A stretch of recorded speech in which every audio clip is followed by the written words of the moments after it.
นะโมตัสสะภะคะวะโตอะระหะโตสัมมาสัมพุทธัสสะนะโมตัสสะภะคะวะโตอะระหะโตสัมมาสัมพุทธัสสะนะโมตัสสะภะคะวะโตอะระหะโตสัมมาสัมพุทธัสสะนมัสโธรัตนตยัสสะวันติมิទូព្រះបង្គំខ្ញុំព្រះអង្គសូមនមស្ការក្រាបថ្វាយបង្គំចំពោះបរតនត្រ័យទាំង3ដោយសេចក្តីគោរពគិរវៈជ្រះថ្លាដល់គង់ខ្ពស់សពសពការសូមនមស្ការក្រាបថ្វាយបង្គំចំពោះបករណាលោកម្ចាស់គ្រប់ព្រះអង្គដោយសេចក្តីគោរពស្រឡាញ់រាប់អានក្នុងពធពីចម្ងាយសូមចម្រើនពររាប់អានចំពោះញោមញាតពុទ្ធបរិស័ទទាំងអស់គ្នាដោយសេចក្តីស្រឡាញ់រាប់អានក្នុងពធពីចម្ងាយថ្ងៃនេះខ្ញុំគណៈអាត្មាភាពមានវីដេអូមួយតាក់ទងនឹងរឿងរ៉ាវប្រវត្តិនៃការចូលព្រះវស្សា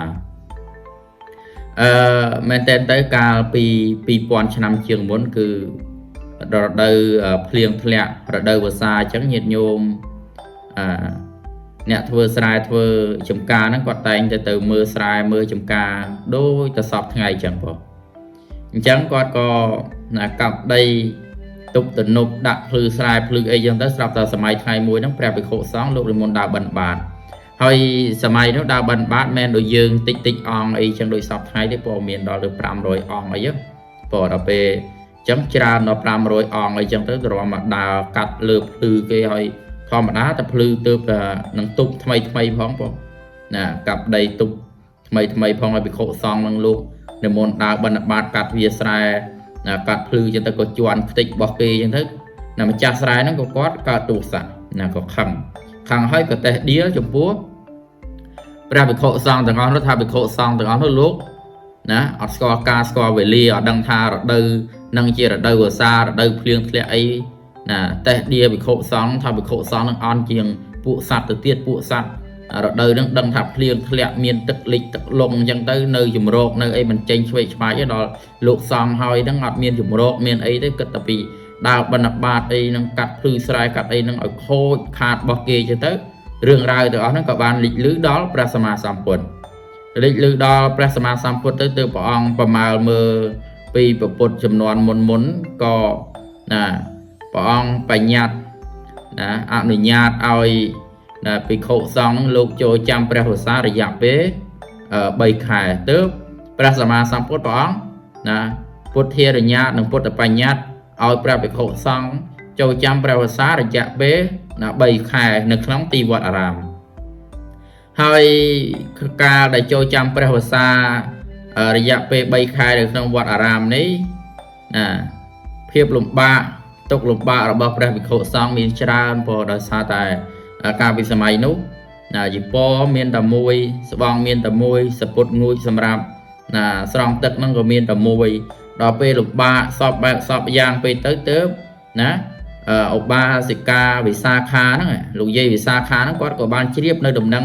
របស់ភិក្ខុសង្ឃទាំងអស់នោះណាអំពីរឿងរ៉ាវទុក្ខលំបាករបស់ព្រះភិក្ខុសង្ឃអង្គនោះទាំងអស់មិនមែនតែមួយអង្គទេព្រោះទាំងអស់អង្គនោះទៅ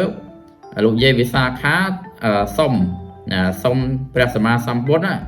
សុំថាឲ្យទៅដល់រដូវមុនចូលព្រះវស្សាគឺធ្វើទានចំពោះព្រះភិក្ខុសង្ឃណាមានថ្វាយទានហ្នឹងមានតាំងពីសពុតងួចមានអីសពបែបសពយ៉ាងហ្នឹងអញ្ចឹងទៅណាប្រគេនដល់ព្រះភិក្ខុសង្ឃសម្រាប់លោកប្រើប្រាស់នៅក្នុងរដូវចូលព្រះវស្សារយៈពេល3ខែទើបទំនៀមទម្លាប់នោះជាប់រហូតមកដល់សម័យបច្ចុប្បន្នយើងហ្នឹងក៏នៅតែមានដែររយៈពេល3ខែមុនចូលព្រះវស្សាញាតិញោមតែងតែទិញមីទិញត្រីខទិញទឹកស្អៀវទិញរបស់របរមានតាំងតែវិស្លាដកអ្នកខ្លះទៅមានតាំងពីស្បង់ស្បៃត្រីចពោអីរហូតមានដល់ទៅទៀនបដាបដាមានតាំងតែពីអង្គភេសជ្ជៈទុកសម្រាប់គុតគង់ប្រសង់នៅក្នុងរដូវចូលចាំព្រះវស្សាហ្នឹងគេថារដូវវស្សាមានភ្លៀងធ្លាក់មានអីចឹងទៅការនិមន្តបិណ្ឌបាតហ្នឹងក៏ពិបាកក្នុងការធ្វើដំណើរបិណ្ឌបាតល្អិចតាមផ្លូវចឹងទៅបែកផុកបែកច្រំអស់អញ្ចឹងទៅក៏របស់របរដែលញាតិញោមទំនុកបំរុងចំពោះព្រះភិក្ខុសង្ឃមុនរដូវចូលព្រះវស្សាហ្នឹងក៏លោកបានយករបស់របរទាំងអស់ហ្នឹងទៅប្រើប្រាស់សម្រាប់ជួយសម្រួលដល់ទុក្ខលំបាកហ្នឹងជារឿងរ៉ាវប្រវត្តិនៃការចូលចាំព្រះវស្សារបស់ព្រះភិក្ខុសង្ឃហ្នឹងមានតាំងតែ ពីសម័យតាំងតែពី2000ឆ្នាំជាងមុនយករហូតមកដល់សពថ្ងៃនេះណា